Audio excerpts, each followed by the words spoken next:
మేము వెరీ ఫ్రీక్వెంట్గా కలుసుకుంటుంటాం. ఈ రక అరమరికలు ఉండకూడదు.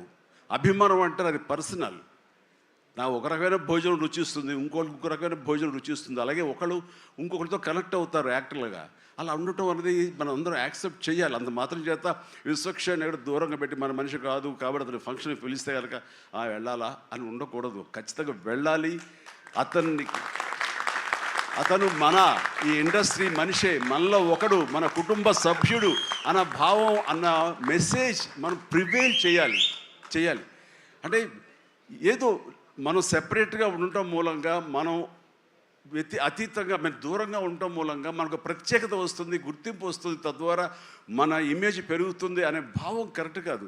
మన ఇమేజ్ పెరగాలి అంటే మనకి ఒక ఫ్యాన్ బేస్ పెరగాలి అంటే అది మన కంటెంట్ మనం చేసే సినిమా ఇస్తుంది తప్ప మళ్ళీ మనం ఏలినేట్ చేసేసుకోవడం మనల్ని దూరం చేసుకుంటేనే కాదు. అందరూ కలివిడిగా ఉండాలి. అని మా ఇంట్లో ఇంతమంది హీరోస్ ఉన్నారు, అందరూ ప్రతిసారి కలిసిమెలిసిగా ఉంటాం, అన్నీ ఉంటాం.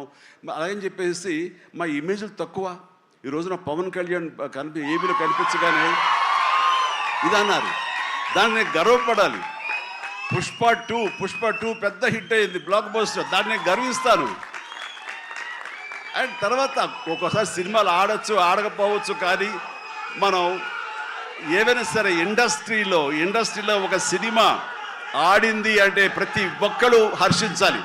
ఎందుకంటే ఒక్కొక్క సినిమా గురించి ఒక సినిమా ఆడిందంటే ఎన్ని వందల మంది, వేల మంది, లక్షల్లో కార్మికులు కానివ్వండి, పరోక్షంగా ప్రత్యక్షంగా వాళ్ళు దాని మీద ఆధారపడతారు, బతుకు జీవనం వెళ్ళగలుగుతారు. కాబట్టి వాళ్ళ బతుకు తెరువు కోసం, వాళ్ళ భవిష్యత్తు కోసం, వాళ్ళ యొక్క జీవితం కోసం మనం ఖచ్చితంగా హిట్ సినిమాలు చేయాలి. ఒక హిట్ ఎవరికి ఏ హీరోకి వచ్చినా సరే అందరం ఇవ్వాలి, అందరం ఆనందపడాలి. ఆ వచ్చిన డబ్బు మళ్ళీ ఎక్కడో పెట్టరు. ఇప్పుడు సపోజ్ సాహో ఉన్నారనుకోండి, అంతకుముందు తీసిన 3 సినిమాల్లో మంచి డబ్బులే వచ్చినాయి. అండ్ ఆ డబ్బు ఎక్కడో తీసుకెళ్ళి ఇవ్వట్లేదు, తీసుకొచ్చి మళ్ళీ నాకే ఇస్తున్నాడు, మన వాళ్ళకి ఇస్తున్నాడు, నటినట్లకి ఇస్తున్నాడు. ఈ డబ్బు ఎక్కడికి పోదు. అండ్ భగత్ సింగ్ కేసరి సినిమా చేశాడు, లాభించేసాడు, ఇంకా మనకు లాభం లేదు అని వేరే గ్రూపు, వేరే కాంపౌండ్ అనుకుంటే నాకు అతను ఇచ్చిన అడ్వాన్స్ ఎక్కడి నుంచి వస్తుందండి? అతను ఇచ్చిందే కదా. అది రావాలంటే అతను మంచి భవిష్యత్తు కోరుకోవాలి, అతను గుడ్ విషెస్ తెలియచేయాలి. అందుకని ఇండస్ట్రీలో ప్రతి ఒకళ్ళనొకళ్ళు అవినాభావ సంబంధంతో ఒక కుటుంబ సభ్యుల్లాగా ఉన్న రోజున ప్రతి వాళ్ళు గొప్పగా చెప్పుకుంటారు, ఆనందంగా ఉంటుంది. అదే అందుకనే ఆ ఆనందం పొందడం కోసంగా, ఆనందం ఇవ్వడం కోసంగా ఈ రోజున మన హీరో విశ్వక్షేణ్ నా దగ్గరకు వచ్చి అడగగానే సాహు గారు కూడా వచ్చారు. ఆ రోజున వచ్చినప్పుడు వాడు సాహు నాకు తెలిసిన ప్రొడ్యూసర్, కావాల్సిన మనిషి, నా ఫ్యూచర్ సినిమా అతనే ప్రొడ్యూస్ చేస్తున్నాడు అనిల్ రావిపూడి గారితో. అండ్ డెఫినెట్గా వస్తాను, అయితే ఏ రోజు అనేది ఒక్కరొకటి ఇవ్వండి అని చెప్పేసి టైం తీసుకుని 24 అవర్స్ తర్వాత ఇది చేయడం జరిగింది. అండ్ మరి ఐ థింక్ ఆ మధ్యలో ఎవరు ఏవి ఇక ఆ కాంపౌండ్ ఈ కాంపౌండ్ అంటారని నేను అనుకోను. ఇక ఒకటే కాంపౌండ్ అంతే ఇండస్ట్రీది, దట్స్ ఇట్.